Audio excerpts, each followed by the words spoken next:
Hi, welcome to our channel. आज के video lecture का टॉपिक है गज़ल। गज़ल एक अरबी शब्द है। गज़ल अरबी ज़ुबान से उर्दू में आया और उर्दू साहित्य की एक लोकप्रिय शायरी की विधा गज़ल, जिसकी उत्पत्ति अरब से हुई, अरब से ईरान पहुंची, ईरान से फारसी में आई और फारसी से होती हुई उर्दू में तथा हिंदुस्तान में छा गई और आज तक उर्दू की शायरी के सबसे पसंदीदा विधा के रूप में प्रचलित है। उर्दू के अलावा दूसरी भाषाओं में भी गज़ल कही जाती है। गज़ल को कहना कहते हैं, लिखना नहीं। अरब में तथा ईरान से आए इस शब्द का अर्थ होता है औरतों से बातें करना या औरतों की बातें करना। दरअसल शुरू में इश्क व आशिकी की बातें गज़ल में होती थी। इसमें सिर्फ औरतों की ही बातें होती थी। अरबी शब्द गज़ल का अर्थ है नारियों से प्रेम की बात करना। प्रेमी तथा प्रेमियों के आपसी वार्तालाप को गज़ल कहते हैं। इसमें दोहे की तरह दो पंक्तियाँ होती है, एक शेर होता है और शेरों के समूहों को ही गज़ल कहते हैं। गज़ल एक छोटी कविता है या कह लीजिए एक शेर, एक छोटी कविता, पद है या छंद है।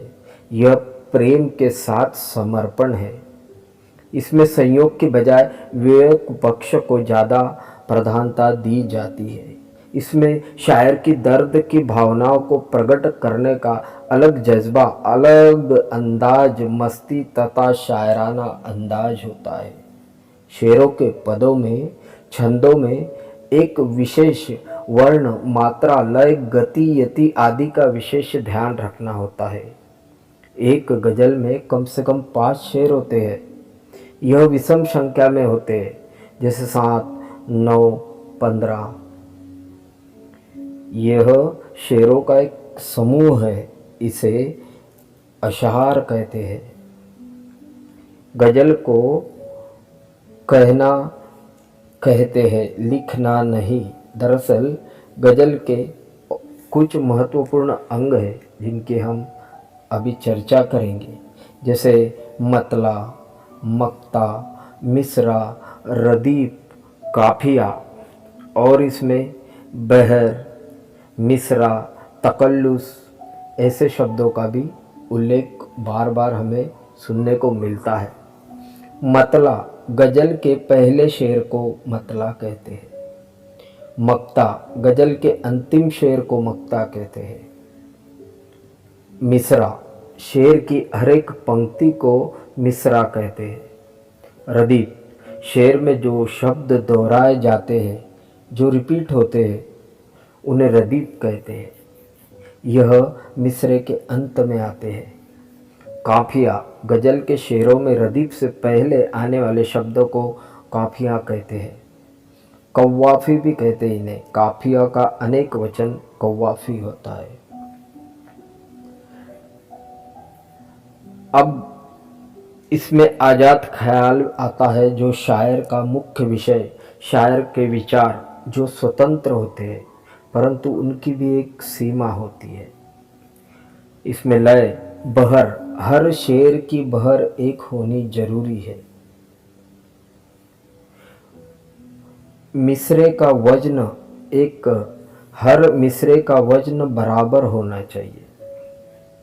इसमें तकल्लुस, आखिरी शेर में शायर का नाम या उसके शहर का नाम या उसका निक नेम लिखा होता है। शायर अपना नाम गज़ल में दर्ज करता है। अधिकतर शायरों के नाम शहर से भी मिलते हैं, जैसे भूपाली। इस अंतिम शेर में शायर अपनी पूर्ण प्रतिभा लगा देता है। इसको सुनते ही पता चलता है कि अब गज़ल खत्म होने को है। गज़ल में पहले सिर्फ इश्क व मोहब्बत की बातें होती थी, लेकिन आज सभी तरह की गज़लें कही जाती है, जैसे देशभक्ति, राजनीति, सामाजिक समस्याओं और भी कई विषयों पर गज़लें कही जाती है, जैसे देश में एकता, प्रेम, भाईचारा। किसी कवि द्वारा एक ही छंद के साँचे में प्रस्तुत किए गए हम काफिए और हम रदीफ शेरों की विशिष्ट संगठन को गज़ल कहते हैं। गज़ल क्या है? शेरों का एक समूह है। एक शेर का दूसरे शेर से संबंध हो यह यहाँ जरूरी नहीं है। यहाँ दो लाइनों के एक शेर में भी शायर अपनी पूरी बात दर्शकों के सामने रखने में समर्थ होना चाहिए। दरअसल गज़ल अरबी भाषा से आया हुआ शब्द है। गज़ल में एक ही भर और वजन के अनुसार लिखे गए शेरों का समूह गज़ल कहलाता है।